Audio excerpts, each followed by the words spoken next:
All right, welcome to the almighty Lair, where we talk about hot sports topics, everything from football, basketball, boxing, UFC, and WWE. Follow and subscribe to all major platforms: YouTube, Twitter, X, TikTok, Instagram, all the almighty Lair. Follow, subscribe, and I'm Almighty. Let's dive into today's topics. This is the Bengals versus Browns week one. And some of the hot topics are the kicking game lost them the game. Judkins is missed. Flacco played good enough to win. Judy is still struggling with the drops, and Myles Garrett shows that he is the best in the business still. Some of the stats: Flacco 31 for 45 with 290 yards, a touchdown, and 2 interceptions.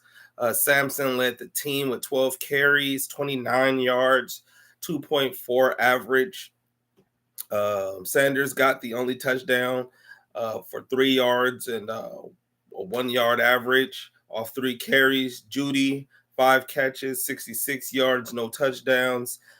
Tillman, 52 yards off 5 catches and a touchdown. And Joku, 3 catches for 37 yards. Myles Garrett has 2 sacks. And let's just get right into it. Plain and simple, this game should be 17-20. Browns win. That did not happen because I believe his name is Schmidt. He lost them this game. And a lot of times, I'm a type of player that, or player or person who, if we lose a game, yes, this is a team sport. And sometimes if you're not put in certain positions to get yourself out, then when you do not, meet expectations or, rise up to the occasion on certain things, you can always look back and say, man, if we never put ourselves in this position, we would never need the kicker. You know what I'm saying? Like if the game is like, let's say for instance, like you're a quarterback of the team and you threw 3 interceptions, right? And you guys are down by 14, whatever, right? Then you guys claw your way back up and, defense played well. You threw 2 touchdowns. Now the score is 14-14. Other team scores a field goal. It's now 14-7. And now you're looking for the kicker to make the kick. He misses. You guys lose 17-14. Then you can look at yourself and be like, yeah, the kicker missed, but we played a terrible game, and we put ourselves in a position to we should never have been down this far, this bad already. And because we did, now we have to claw our way out of it and hope that the kicker makes the kick. But we should never have been down here in the first place if we never threw 3 interceptions. That's kind of what happened in this game. But if you watch this game, they should have won this game 17-20, yet still they lose the game 17-16 because the kicker missed the extra point, which would have tied the game and at least made it 17-17. But he misses the extra point. An extra point, these were kicks that years ago would be just gimmies. But the NFL pushed it back, and now kickers are actually missing a lot of extra points. And this one swayed the game because if he makes the extra point off them scoring, it's now a 17-17 game. And then if he makes a chip shot field goal, they are up 17-20 because the Bengals did not score after they scored 17 points. They did not score, and they had a chance to win the game. So if you're taking anything away from this, if you are a Browns fans, you are sick to your stomach because this is a game that you guys could have won. But at the end of the day, what people say, the Browns will Brown. At the end of the day, it don't matter how many great players you bring to your team.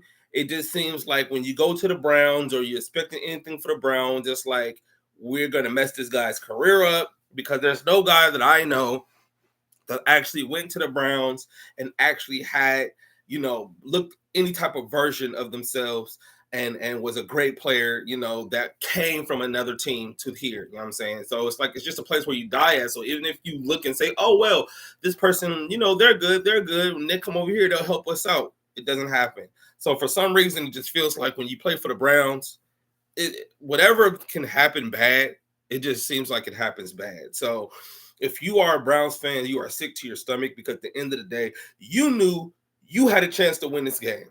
This game, you guys should be going 1-0 into the next week and playing the next team, hoping to go 2-0 or whatever. But you guys are, at home, and you guys played a good game, and you guys lost because the kicking game was terrible.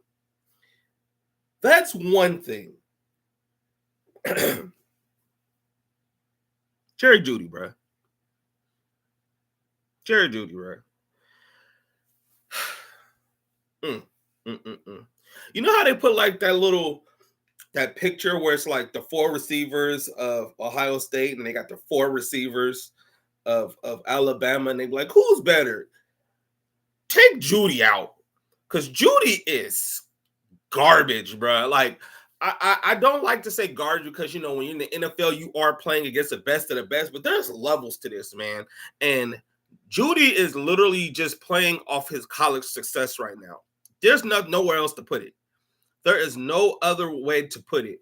Judy is coasting off the Alabama stench that is him playing for any team, generating any type of money. Him being a Pro Bowler last year is absurd. Like, he had the most drops in the NFL last year, and he looks like he's picking right up where he left off because, bro, he is dropping too many passes to be bro. If you're mad at CD, at least CD has shown you time and time again that he is one of them guys. Judy getting paid, and he is not a number one, bro. Because at the number one, bro, it's not just talent, it's production. And also not only production, it's the fact that I can trust you when we are down and when we need a play like they needed. He does not come through, bro. He does not come through, and he drops so many passes, bro. He needs to hit the jug machine or something, because there's no way that this guy is dropping as many passes as he's done and getting paid the amount of money he's doing, getting put in position to be the number one like he does.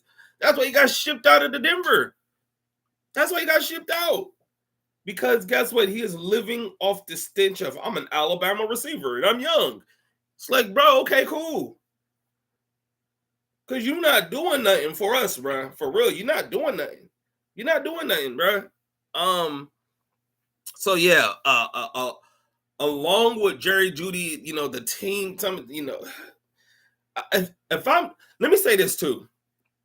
If you are a Shedeur Sanders fan, you are thanking the heavens above that he did not play this game, bro. Because if Shedeur plays in this game, plays as well as Flacco did, with all the drops, they're not coming into the next week talking about how his team let him down, how he was in the mix, how his kicker lost him the game.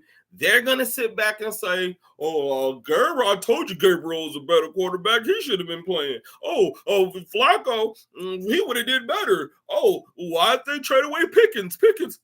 If you are a Shedeur Sanders fan, bro, you are happy he didn't play in this game. Because guess what?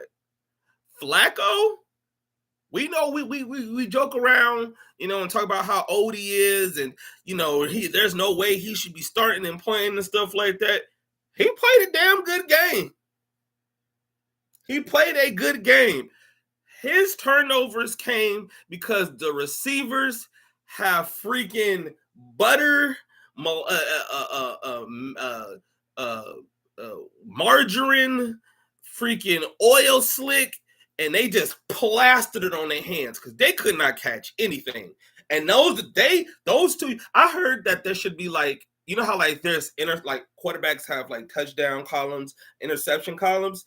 I heard that there should be like a column where it's like the interceptions that are caused by tips, like that the wide receiver should have caught and stuff like that. Those should not actually go to the quarterback. That should actually go to the receiver. Like the wide receivers just have receptions, touchdowns, yards, yards per catch.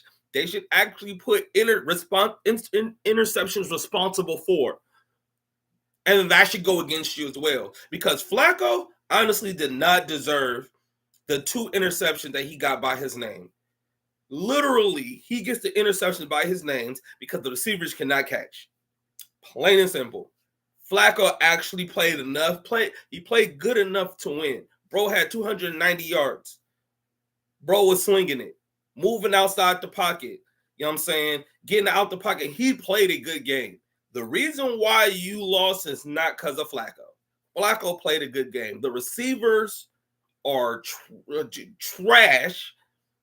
Even though I believe Tillman, played a good game, but I believe he dropped the ball that led to an interception too. So, y'all should have, if you're a Browns fan, you're sick to your stomach because they should have won that game. Judkins is missed. Judkins was supposed to be that guy that was supposed to lead, this backfield and, kind of the out with the old, in with the new, get some new youth at quarterback, youth at receiver, youth at running back, and then, kind of start their, at least what they want is, the triplets that, everybody's trying to look for ever since the Cowboys, had their success with Aikman, Irvin, and Emmett. And, him being on, off the field for personal issues and stuff like he is definitely missed. He definitely, that running game was terrible. And, it's not like we're sitting here saying that the Bengals got a good defense. So, I don't know. I think Judkins gives them more value in the passing game. And I just think he's a good running back overall. I think he's just a solid running back. We don't know what he is because, again, he hasn't played it down. And, you can pretty much only go off his college success. And we know how that's gone when you start judging people just off college success. And you think that they're going to translate that to the NFL. And, that doesn't happen all the time. But,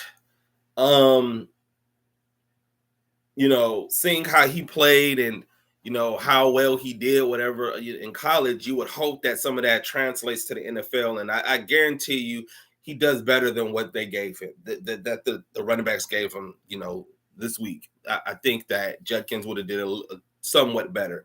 But the running game was not on. The kicking game was never there. And the wide receivers, they're dropping too. They got to spend extra time on that jug machine or something because they're dropping too many passes.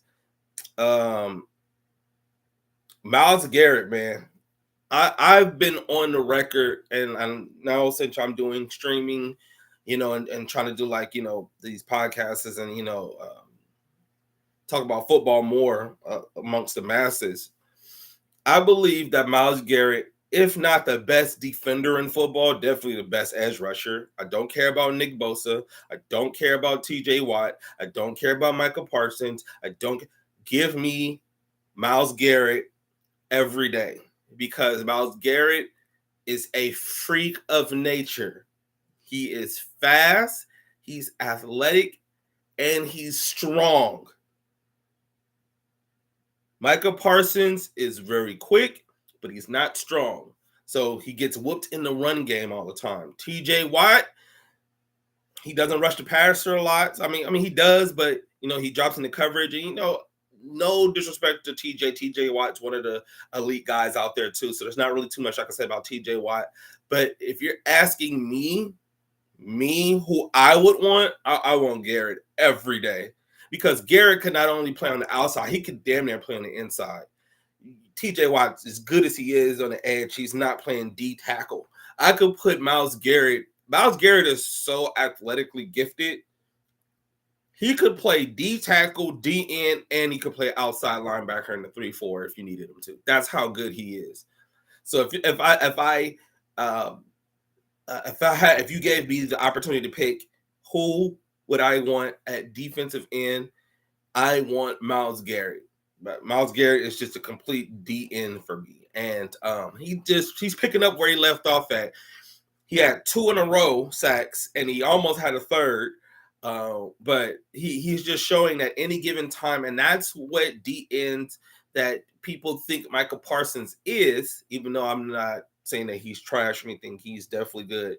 But when they talk about Michael Parsons and they talk about like he's a game changer, is a game record, but sometimes he's not. You know what I'm saying? Depending on the O lineman, if it's like Trent Williams or a big light left tackle or elite left tackle or a right tackle, he kind of gets lost sometimes in some games. I will admit he has the ability to break out, but some games you don't hear him, you don't see him. And it's not because he's not trying, it's because the offenses are they game plan for him and it works. You can't game plan for TJ Watt.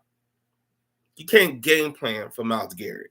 Like, out of all the guys, I feel like those are the two you guys can game plan for.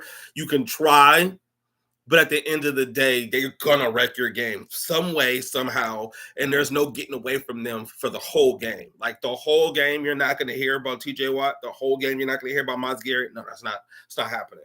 So Myles Garrett, you're gonna hear from him, even if you might not hear from a little bit of the games because they're game planning for him, they're running away from him, they're doubling him, all that. He's gonna find a way. He's one of them great players that it doesn't matter what you do. You could try to slow him down, but he's gonna get his some way or some way. He's gonna get his. And Myles Garrett showed, hey, I wanted him. If I'm not him, if I'm not the ultimate him in our game right now, I'm one of them. And and if he ain't top, if he ain't one, he two in your minds. You know what I'm saying? But he's definitely one in my mind. So Myles Garrett just shows that he's the best of the business. And it's crazy because Myles Garrett, before Michael Parsons and stuff, he asked for his release and he wanted to get gone. You know what I'm saying? Because, man, like, you're throwing away this man's prime. You know what I'm saying? And he's going to be like another Julius Peppers.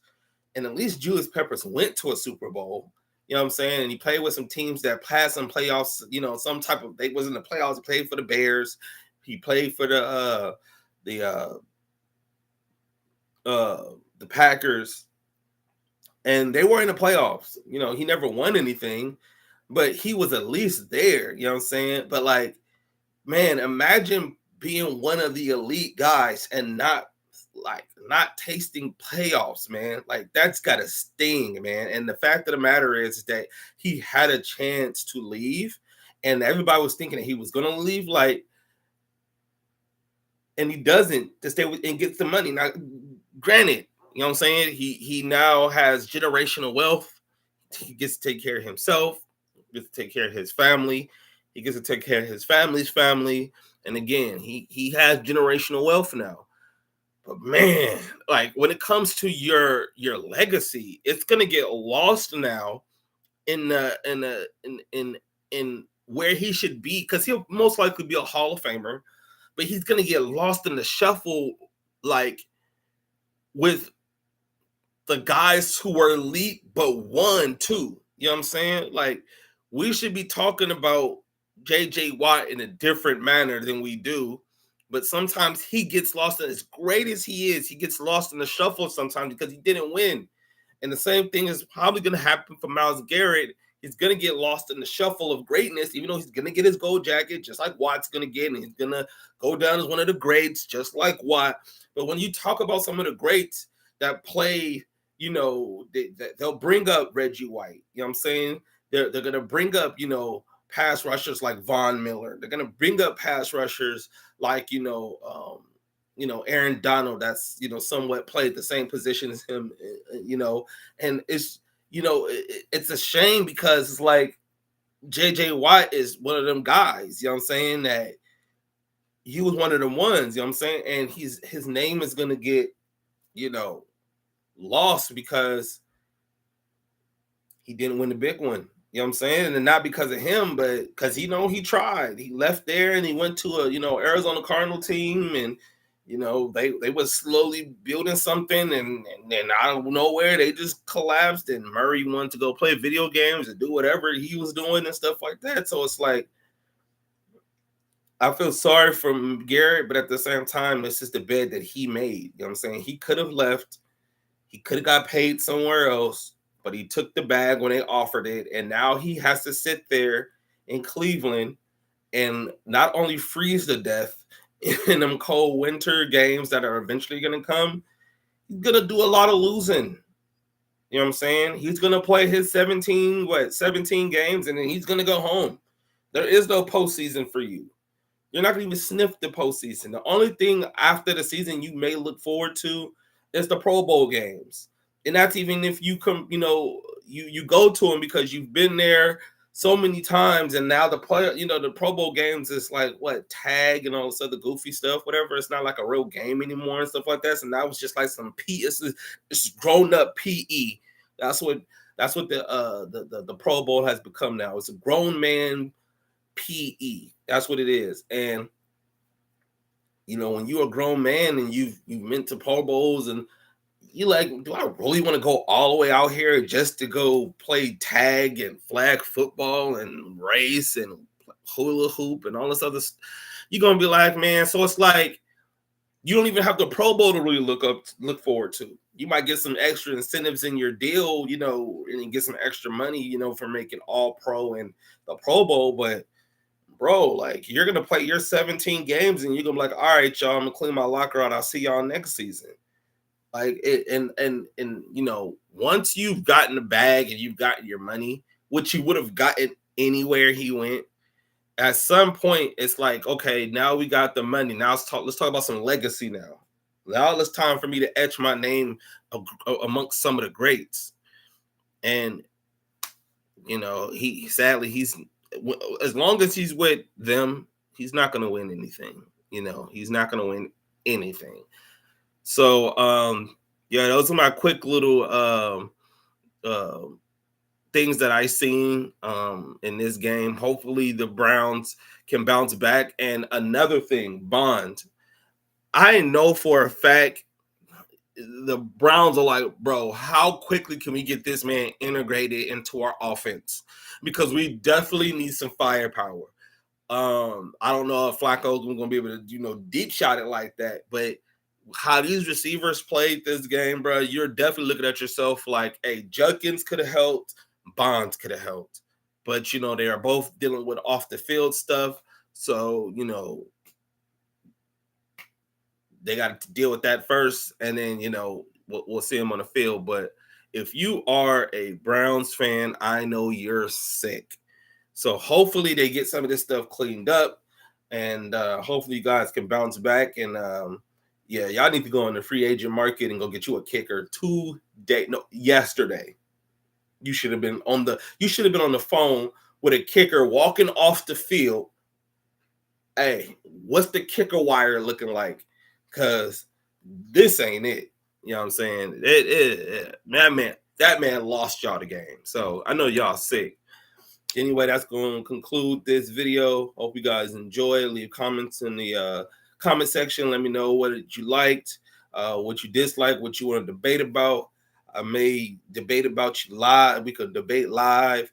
And like I said, we can go back and forth, and you can talk to me about what you liked, what you didn't like, what you didn't agree with, what you agreed with. So put it all in the comment section because I will check them out. Also, like I said, follow me in all my social media, YouTube, Instagram, TikTok. I do have a Snapchat now, and Twitter X. All of them is the Almighty Lair. They're all spelled the same, and they're all on all these platforms. Follow me, subscribe to me, and I'm trying to drop daily vids. Sometimes they'll be about football and team stuff, and sometimes they'll just be about, WWE, like I said, basketball, some stuff. And then sometimes I'll just drop some stuff like, hey, who's a better player? Who would you take? Randy Moss or Calvin Johnson, T.O. or Larry Fitzgerald, all in their primes, who would you take and stuff? Just conversations like that. And again, we can debate because I got people who I like and I feel like are better than sometimes what you guys might think. And we could debate on who's better and how better, and, and don't matter which era, how they would, stand up in today's game, and are they overhyped or are they undervalued? So we can definitely talk about it. So make sure you guys put the notifications on. I appreciate you guys. Love you. And I'll see you on the next video.